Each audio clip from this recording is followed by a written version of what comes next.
The sound of crying echoed through the hospital corridor, long before anyone fully understood what was happening. A heavily pregnant woman, clutching her stomach and struggling for breath, stumbled backward in pain as another woman, dressed in a striking royal blue gown, grabbed her by the hair and screamed with a rage that seemed to tear through the quiet air like broken glass. Nurses stopped mid-step, frozen in the shock of the scene unfolding before them. Patients in wheelchairs stared, their eyes wide, unable to look away. Even the ticking clock on the wall seemed to hesitate. For a moment, time simply stood still.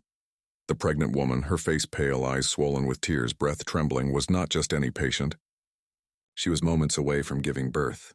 And the woman attacking her wasn't a stranger. She was the mistress of her husband, a woman who had waited far too long to take revenge for a love she could never fully possess. But what the mistress did not know, what she could never have imagined, and was that the quiet, humble woman she was hurting had a father whose very name could silence an entire city, a man powerful enough to end careers, destroy empires, and shut 1,000 voices with a single sentence. Yet Sienna Hall had never lived behind that power. She never used it. She never even spoke of it. All she ever wanted was peace. She was 28, soft-spoken, kind in the way that made the world underestimate her. She carried her pain the way she carried her child, silently, gently, believing that softness was not weakness, but strength in its purest and most unshakable form. She had once dreamed of a beautiful life with her husband, Jordan, a man she fell in love with back when life was simple, when love was enough, before money and ambition twisted him into someone she no longer recognized. Sienna came from simplicity, a small home, a kind mother, and a childhood shaped by the belief that her father had abandoned her. Her mother always told her that Arthur, her father, was a man who couldn't handle responsibility, who walked away because he wasn't strong enough to love them. Sienna grew up believing that story. She shaped her spirit around it. She learned to be the child who didn't burden others, the girl who forgave easily, the woman who carried her pain quietly, like a folded letter she never opened. When she met Jordan, she thought she had finally found someone who would stay, someone who would protect her heart the way no one ever did. But even during her pregnancy, when her body and soul were most fragile, Jordan began to drift. Late-night calls turned into unanswered questions. His voice became colder. The perfume on his collar didn't belong to her. And one day the truth arrived like a blade with no warning. Jordan was having an affair. Her name was Mara Steele, a flawless executive whose beauty demanded attention and whose pride refused to share anything, especially a man. She had the looks, the money, the confidence, and the arrogance of someone who believed love was something you could purchase or steal. When Sienna confronted Jordan, he didn't deny it. He didn't cry. He didn't even look ashamed. He just stared at her, emotionless, and said that Mara understood him better, and just like that, he left, walked out of the door, left his pregnant wife behind. Left the home they once built together like a dream collapsing in silence. Weeks passed. Betrayal turned into numbness. Numbness turned into pain, and then the complications began. Her body weakened. Her heart broke in ways no doctor could diagnose. Her nights were filled with quiet tears, her hand resting over her stomach, whispering to her unborn child, "It's okay. Mama is still here. Mama will still protect you." She began meditating, not to escape, but to survive, breathing through pain, breathing through fear, breathing through the ache of being abandoned when love was supposed to stay. Inhale. I am safe. Exhale. I am not alone. Inhale. My child is loved. Exhale. My story is not over, and even in heartbreak, something inside her refused to die. A quiet strength. A stillness. A voice that whispered inside her bones, "What you lost will not define you. What you will become will heal everything." But life was not done revealing its truth, because the man she thought had abandoned her, the father she believed had walked away, was not gone. He was watching, waiting, and when the world pushed Sienna to the floor, he was about to rise like a storm no one saw coming. And when he did, no one, not Jordan, not Mara, not the hospital staff frozen in shock, would ever forget the name Arthur Hall again.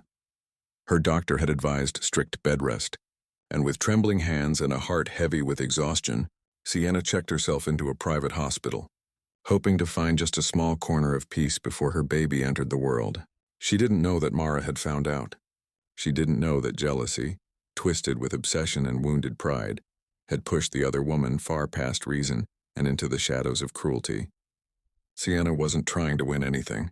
She wasn't fighting for a man anymore. She only wanted safety, for herself, for the child she carried, for the fragile hope that still refused to die inside her. That afternoon, sunlight streamed through the glass entrance of the hospital, warm and gentle, as if life outside still believed in kindness. The air smelled faintly of disinfectant and lilies from a nearby patient's flowers. Machines beeped softly. Voices murmured down the hallway, and Sienna lay quietly on her bed, one hand over her belly, waiting for the nurse to return with her medication. Her back ached. Her contractions came and went like uneven tides, but she was holding on, breathing slowly, deeply the way the nurse had taught her. Inhale. You are safe. Exhale. Your baby is safe. She whispered promises to the life inside her, promises of protection, of gentleness, of a world better than the one she had been given. She told her child that love still existed, even when people failed at giving it. She didn't know that those promises were seconds away from being shattered. The door exploded open. Mara stormed in like a storm with no rain, her heels striking the floor like blades. Her blue dress shimmered under the lights, but her face was carved in fury, a fury that wasn't born from love, but from possession. Her eyes were wild, not with heartbreak, but with a darkness that believed hurting someone else could fix the emptiness inside her. Before Sienna could even gasp, Mara's hand tangled in her hair, yanking with such brutal force that Sienna cried out, her body folding protectively over her stomach. Rage poured out of Mara in accusations, each word like glass. She called Sienna weak, pathetic, unworthy, a woman who didn't deserve marriage, or motherhood, or even breath. She mocked her softness, her silence, her quiet endurance, because people who fear love often fear those who love gently. You think you can keep him with that baby? Mara hissed through clenched teeth, pulling harder, dragging Sienna into pain so sharp it felt like fire. Sienna tried to speak, but fear had stolen her voice. Her only instinct was to shield her stomach, shield her child, shield the last unbroken piece of her life. The hallway filled with panic. Nurses gasped and ran. Patients stared, horrified. The world tilted, but just before anyone could step in, everything stopped. A new presence entered. A tall man in a dark overcoat stepped forward, not running, not shouting, just arriving with a stillness so powerful the air itself seemed to shift. His expression was unreadable. His gaze was not loud, but it was enough to make even Mara's rage hesitate. In that moment, the atmosphere changed, not because someone fought back, not because someone screamed, but because real power does not announce itself. It simply arrives. Sienna didn't know yet who stood before her, but her body felt it. Her breathing slowed. Her fear loosened its grip. Inhale. Something has shifted. Exhale. You are no longer alone, and for the first time since Jordan walked away, hope didn't just whisper. It opened its eyes. He was tall, silver-haired, and carried a presence that didn't need to be announced. The kind of presence that didn't walk into a room. It shifted the room.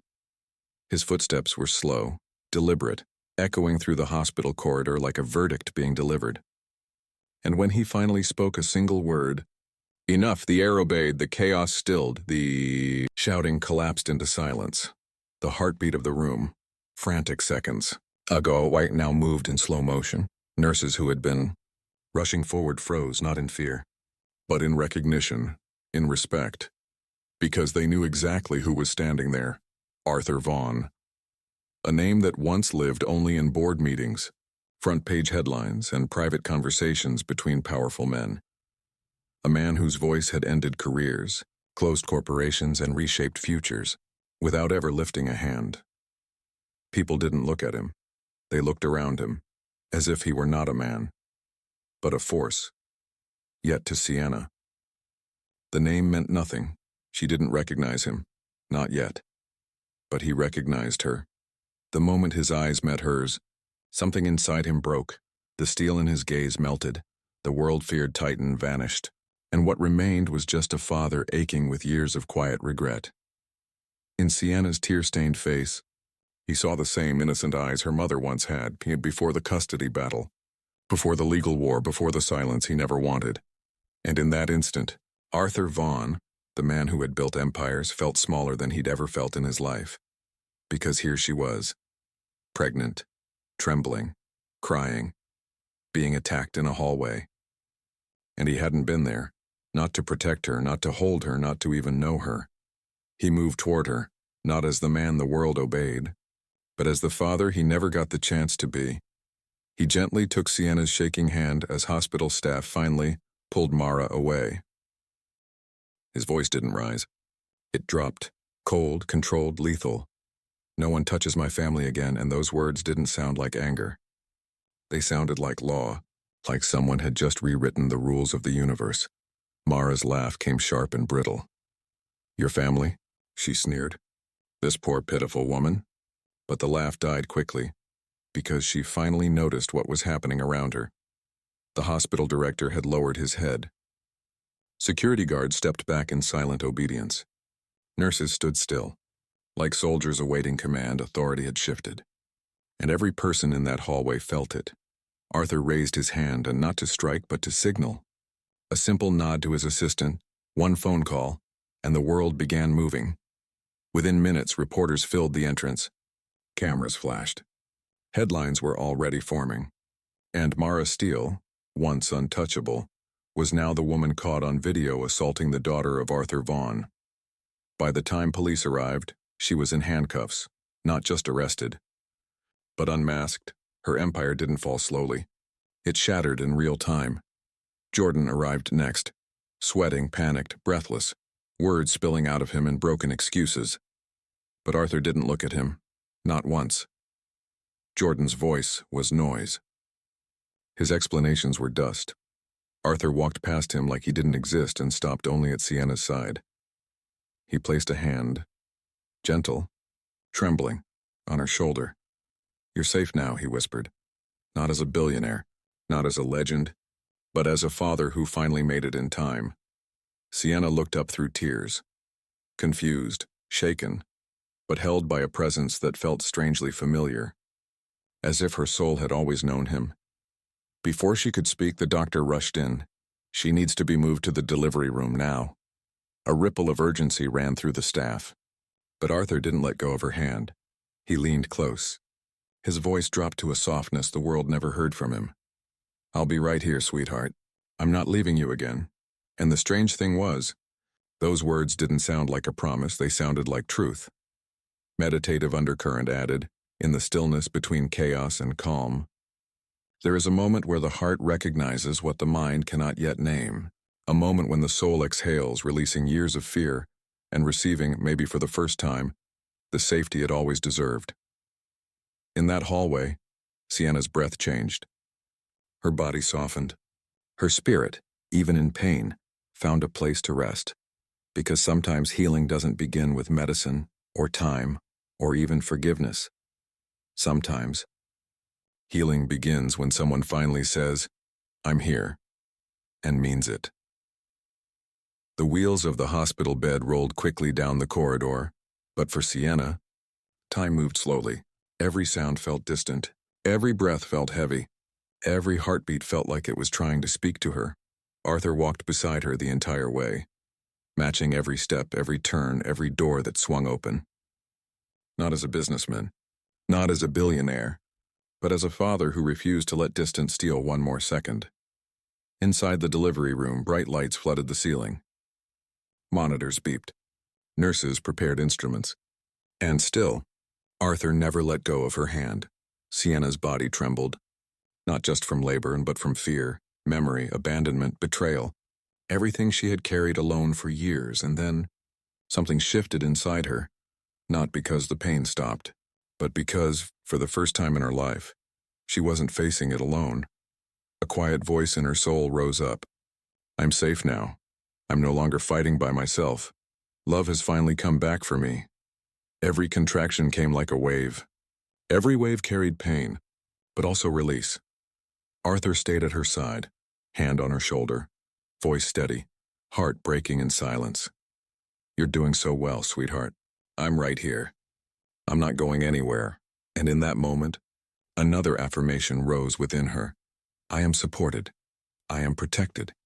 I am worthy of being loved without being left. The doctor gave instructions. The nurses worked in rhythm. But the real transformation was happening inside her spirit. She wasn't just giving birth, she was being reborn. The child she was. The girl who waited at windows. The teenager who cried herself to sleep. The woman who expected everyone to eventually leave her. That version of her was exhaling its last breath. Because here, in this room, she wasn't abandoned. She wasn't invisible. She wasn't the girl no one chose. She was the daughter someone returned for. A contraction hit. Sharp. Unbearable.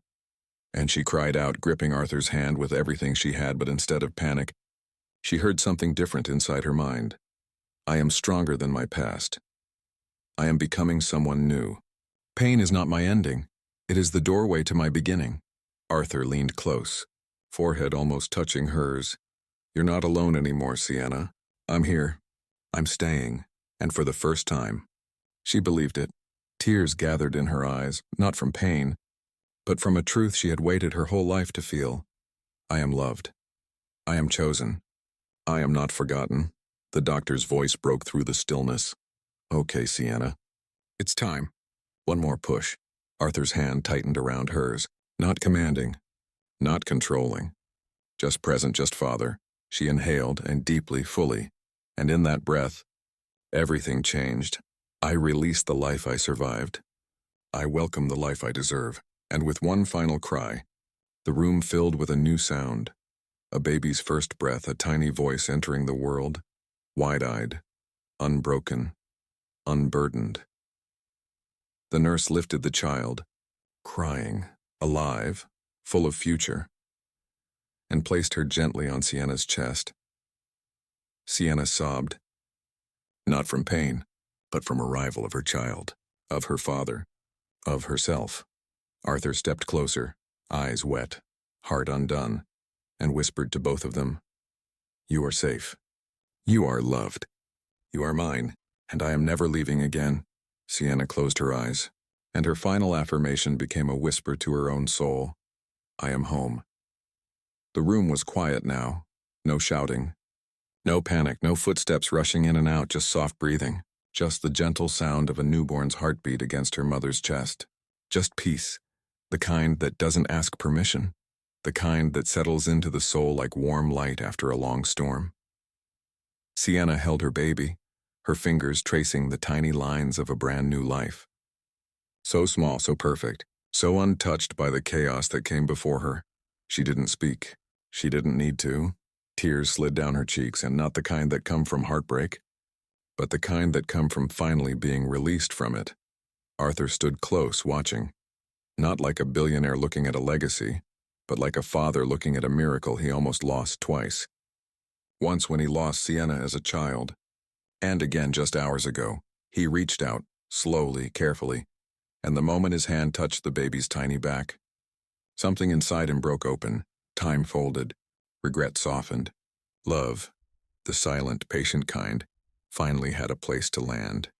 He whispered, voice cracking, She looks like your mother. Sienna looked up, tired, fragile, glowing. You knew her? She asked softly. Arthur nodded, eyes filled with memories he never spoke aloud. She was the greatest thing that ever happened to me, and losing both of you was the worst mistake of my life. There was no dramatic music, no forced forgiveness, just truth. And truth, when spoken with a trembling heart, heals louder than apologies ever could. Sienna didn't respond with words. She didn't need to. She simply shifted the baby in her arms and gently offered her to Arthur, the man who commanded empires, the man who never bowed, the man who once lived in boardrooms, not bedrooms full of bedtime stories, held a child again, not a deal, not a signature, not a future investor, but his granddaughter. His voice broke completely as he breathed out. Welcome to the world, little one. You will never know abandonment, not while I'm alive. And Sienna, watching them, whispered inside her own heart, I am no longer the child who wasn't chosen. I am the woman who lived long enough to become whole. The closure later that night. The hospital room dimmed. The world outside continued. News cameras, legal teams, headlines, consequences. But inside that room, Sienna slept with her baby resting on her chest. Arthur stayed in the chair beside her bed, eyes never leaving them, as if he feared disappearing again. The anger was gone. The panic had passed, and in the stillness a final truth settled in the air. Some families are broken by distance, as some are broken by time. But some get rebuilt in the exact moment love refuses to stay silent anymore. As the night settled peacefully, Sienna's soul, the one that had survived heartbreak, betrayal, abandonment, violence, and loneliness, and finally spoke its final vow. The story of pain ends here. My child will inherit love, not wounds. I am not a survivor anymore. I am a beginning. And in the soft glow of hospital lights, a mother healed. A father returned. A child arrived into a world already rewriting itself for her. Not perfect, but whole. And that was enough. That night, as rain slid down the hospital windows and the distant city lights blurred into soft streaks of gold and blue, Sienna finally brought her child into the world. A healthy baby boy, small, warm, breathing softly against her chest as if he already trusted the heartbeat he had known all along. She held him close, her fingers trembling, her tears falling silently onto his blanket. Not tears of fear, not even of exhaustion, but of a peace she hadn't felt in years. For the first time in a long time, her body was tired, but her soul was calm. She had survived betrayal, abandonment, humiliation, and heartbreak. Yet here she was, holding the one life that made every wound worth surviving. In that dimly lit room, with only the soft hum of machines and the quiet rhythm of rain, Sienna finally understood. Something life had been trying to teach her for years. Pain does not end a story. Sometimes it prepares you for a better one. When Arthur walked in later, he didn't speak at first. He stood by the door like a man staring at a miracle he wasn't sure he deserved to witness. He had conquered boardrooms, governments, and empires. Yet in that moment, it wasn't power that filled his eyes, but love. A love that had been silent for years. A love he thought he had lost forever. A love that never stopped breathing, even when distance tried to kill it. Sienna looked up slowly, eyes still blurred with tears, and asked the question that had been trembling inside her all night. Who are you? Arthur's smile was soft but heavy with a lifetime of regret, longing, and unspoken apologies.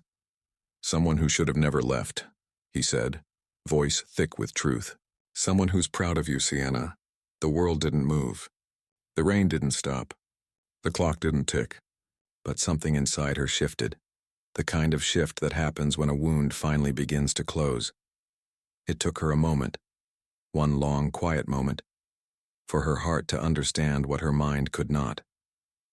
But when she searched his face, when she saw the tired kindness in his eyes, the familiar softness in his sadness, she knew, her father, the man she thought had walked away, the man she believed had forgotten her, the man who had spent years trying to find her, and finally had. Her tears returned, but this time they were different. They didn't burn. They healed. In the weeks that followed, the world outside changed faster than the world inside her. News spread like wildfire through the city. Mara Steele, once admired, once envied, was banned from every major partnership, every corporate door, every social circle. Her arrogance had met the one force she could never outshine: truth. Jordan's career collapsed just as quickly. The world he built on lies crumbled the moment Arthur Vaughn stopped protecting him. But Sienna didn't smile at their downfall. She didn't feel triumph. She didn't wait for karma to punish them, because life had already given her something far greater than revenge. She had peace. She had a child. She had her father back. And for once, she had herself. Arthur didn't try to fix her life with money. He fixed it with presence. With breakfasts shared in warm silence, with gentle check-ins, with the quiet promise that this time, love was staying. He moved her into a home surrounded by gardens, sunlight, and stillness. A home where doors didn't slam, voices didn't rise, and love wasn't a test to survive. And every evening, when she watched her son breathing softly in his crib, She leaned close and whispered the same words again and again. You are loved. You are safe. You will never know the pain I did. Because she finally understood. Healing doesn't happen when the past disappears. Healing happens when the past can no longer control the future. In the end, what saved Sienna wasn't revenge. It wasn't power. It wasn't wealth. It was love. Returning, rebuilding, remembering its way back home. If this story touched your heart, please like, comment, share, and subscribe to Kind Heart Stories. Your support helps us bring more true emotional stories to the world. Stories that remind us that kindness isn't weak. It wins in the end. Before you go, share your heart with us in the comments. Do you believe forgiveness can truly heal even the deepest wounds? Because sometimes, the greatest victory isn't justice, it's peace. The days that followed felt unreal to Sienna, like she was walking through a world that finally stopped hurting. But she was still learning how to breathe inside it. For the first time in years, she wasn't waking up to fear or judgment or the echo of harsh voices that told her she wasn't enough. Instead, she woke up to the soft rustle of curtains, the gentle scent of tea already made for her, and the quiet presence of a man who stayed. Not because he had to, but because he wanted to. Arthur didn't try to fix her. He didn't ask for explanations. He simply showed up every day with a steady kind of love that didn't need to speak to be understood. Sometimes he would sit across from her at breakfast and just watch her hold her son, his grandson, with a kind of reverence, as if each moment was a second chance he didn't deserve but would never waste again. And slowly Sienna began to thaw, not all at once but in tiny trembling pieces, like ice learning the warmth of sunlight. She had spent so long being told to survive, that she never imagined she could actually live. Her voice, once small and careful, grew stronger. Her laughter, fragile at first, slowly became something bright and alive. She started planting flowers in the garden, feeding birds at the window, humming lullabies to her child without feeling watched or judged. Healing wasn't loud. It wasn't a miracle. It was slow, quiet, patient like her, and every night, when she tucked her baby in and rested her hand gently on his small chest, she whispered the same promise not just to him, but to herself. We are safe now, and we will never walk in the dark again.